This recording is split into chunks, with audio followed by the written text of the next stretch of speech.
Well, with the NFL trade deadline coming up very, very soon, the Indianapolis Colts have been rumored and linked to a wide receiver. That is Broncos wide receiver Jerry Jeudy, first reported by the man himself, Destin Adams from A to Z Sports. Destin, thanks for coming on to the show, man. How are you doing?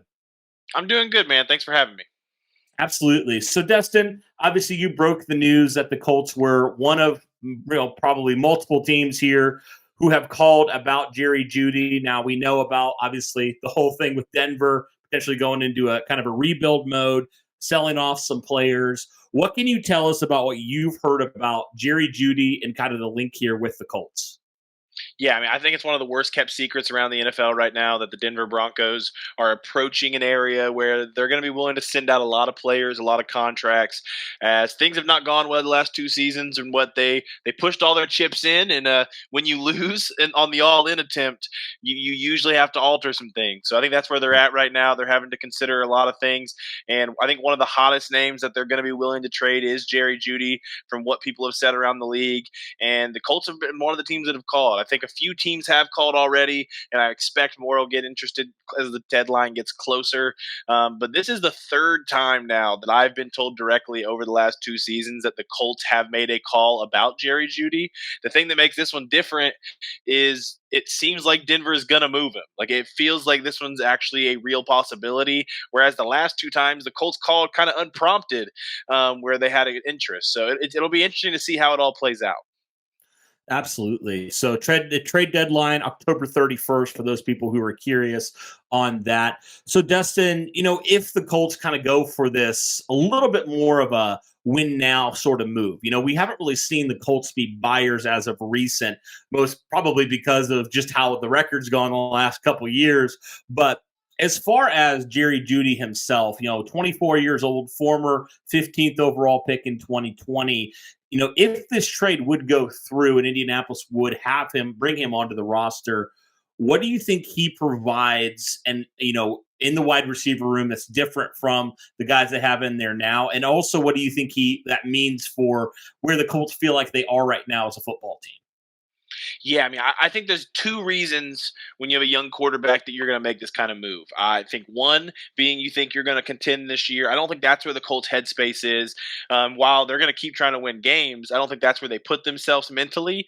But the second is, as soon as you feel like you have a guy at that quarterback position, I think you view yourself as just a little bit more aggressive at those type of things. We haven't been able to see Chris Ballard have that type of mindset because he had Andrew Luck for a very short amount of time. And sorry, I said his name for those listening. If you had to go cry and come back, I understand.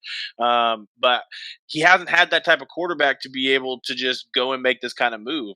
From what I've heard, they already think Anthony Richardson's going to be that type of player. They think there's a lot of spices for him to be able to progress still, obviously. He's got to learn how to be able to stay on the field is a big one.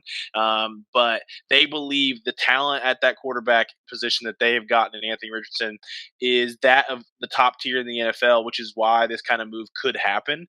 It kind of would remind me a little bit of what the Bears did with Chase Claypool. Obviously, that didn't work out for them, but a team that was not on the cusp of the playoffs that year, a team that wasn't doing too well, still wanted to go get a receiver, yet pay a little bit less than what it takes to trade for a top name in the offseason, and went and got Chase Claypool. It obviously didn't work out for them, but I think that type of move is something we do see in the NFL here and there, to where I think Jerry Jeudy being acquired by the Colts could make a lot of sense. I think he's a guy that would complement Michael Pittman Jr. really well. It would allow Pittman to do a little bit more on the deep ball area, and it would allow Jerry Jeudy, who is an excellent route runner, to just do his work on the bottom. I think a trio of Pittman Jr., Jerry Jeudy, and Josh Downs would be incredible to see what Shane Steichen and Anthony Richardson could do. Well, that's what I was going to say. Like, you think about Jerry Jeudy so far, taken in 2020, how many different schemes, how many head coaches, different quarterbacks. Like, how much do you think from the side of Jerry Jeudy getting out of Denver into kind of a new change of scenery? I mean, heck, we saw it with Zach Moss last year in Buffalo.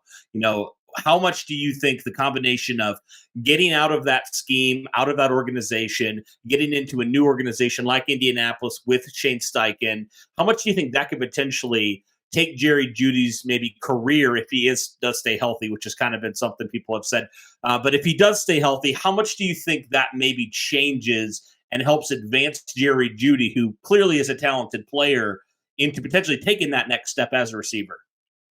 Yeah, I think a change of scenery is good for players at times. We see it all the time where a guy will get traded or sign elsewhere, and he just looks like a different player because I think the space that he's in just doesn't fit, whether it's his personality, his skill set, just something isn't meshing.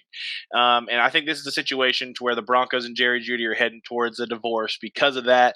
It just feels like a new opportunity would be big for him. And I think getting a quarterback like an Anthony Richardson, even if he had to play with Gardner Minshew for a little while, I think having some sort of stability would be big for a receiver like Jeudy, a guy who is an elite route runner in the NFL, even when he's not been able to put up the crazy stat lines that some of his fellow first round picks in that stacked 2020 season have been able to do. He's a guy that if you get the right quarterback, the right offensive coordinator to utilize that, it'll be incredible. I mean, he'd have a Reggie Wayne coaching him here, a guy who was also known for his ability to run routes in the NFL. I think it'd be a really good fit for Jeudy here. It'll all come down to what this competition at the compensation prices go. We haven't seen Chris Ballard take this kind of swing. We've never got to see it. So it's hard to dictate what he would do in a negotiation like this. But I really do like the fit with Steichen and with Anthony Richardson long term. Yeah, it is interesting that you said that this is the third time that they have contacted Denver about Jeudy. And it seems like the first time that Denver, like you said, has actually been interested in moving him. So maybe that moves the needle a little bit. Destin, I know this is obviously a little bit of ways here from the trade deadline, but do you foresee this potentially being something that lasts right up until the deadline, or do you see this being something that maybe gets done sooner rather than later? Yeah, it's all going to be about what Denver wants, that asking price that they have, where they feel they can move back and forth with teams. I've been told the Colts are not the only team that have called. Obviously, there's multiple teams that are interested in Jeudy. It just depends on what those offers are. If Denver feels like there is a little bit of a competition brewing and they'll be able to get into a bidding war, then that's definitely something that you probably push it up to the trade deadline. Give teams as much time as possible to bid against each other. If it's not that, and it's just a bunch of teams calling, just doing due diligence, and there's just a couple of teams that have serious interest via where the Denver market is and what they want out of this trade, then that's when I think you could see it happen a little bit faster. Awesome. Well, Dustin, appreciate your insight on this. Before I let you go, why don't you tell everybody where they can find you, find your work, and everything that you do over there at A to Z? Yep, you can follow me on X or Twitter, whatever you want to call it, at the Destin Adams. And I write for A to Z Sports, covering the everyday access of the Indianapolis Colts. So make sure you guys are following me there. Make sure you guys are reading my work. I'll have a few more things to post about Jeudy, even in the next few hours, probably. Awesome. Guys, be sure to go check out Destin, all his good stuff over there. Destin, appreciate your time, man. Really appreciate your insight. And it'll be interesting to see if the Colts do go through with this trade. It'll be interesting to see, and what dynamic, Jeudy could add to this wide receiver room. So appreciate your time, man. Anytime. Awesome. Thank you guys for tuning in. Really appreciate it. If you're new to the channel, be sure to hit that like button, subscribe, all that good stuff. And other than that, guys, that'll do it for this one. Let me know your thoughts in the comments below. Would you like to see Jerry Jeudy in Indianapolis? If so, what trade compensation would you like to see for him to make it happen? Let me know those things in the comments below. That'll do it for this one, guys. Thanks so much. And as always, go Colts.